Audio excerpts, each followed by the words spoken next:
What's good, everybody? It's your boy Kirk Ray Smith. Y'all know what it is, man. I'm on the roll, man. All right, so now let's talk about emergency response. That's right, 911. Now, 911 hasn't been around too long. There was a time when there was no such thing. You just called the emergency. You called the police, fire department, the hospital if you had a situation. But here's what happened for us. Again, do your research, folks. So there was a time in our history, if you lived in certain communities and you were black, they would deliberately not respond to your emergencies. So you can have a burglary, it could be a fire, someone could have a medical event, whatever it is, they would not respond and they would just let you die and let you handle it all on your own.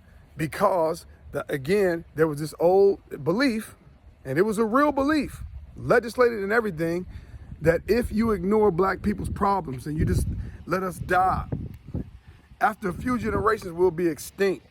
That was all part of that belief. So even if you had a 911, well, no 911 back then, but you get my drift, an emergency, they would not respond. It is documented.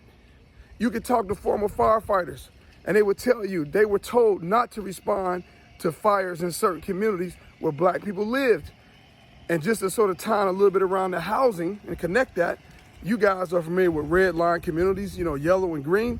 And if it was red line, that was an area where white people were encouraged not to live. The property values were low.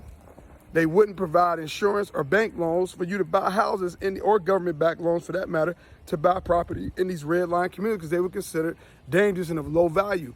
In those same communities where crimes were being committed, whether it was fires, robberies, burglaries, arson, whatever it was, they would not respond because they wanted us to kill ourselves if we wasn't dying from something else.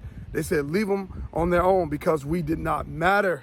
And we were less than, so you couldn't even call for emergency services. Imagine that.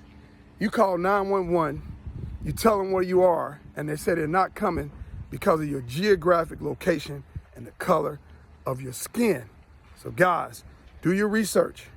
I want you to be scholarly about this infamous topic of racism, because I can tell you right now, there's no other than Native Americans. There's no other race of people in this country who have been attacked and abused and mistreated then and now more than black people, from not just white people, but a multitude of other races. But again, we'll get into that later. One.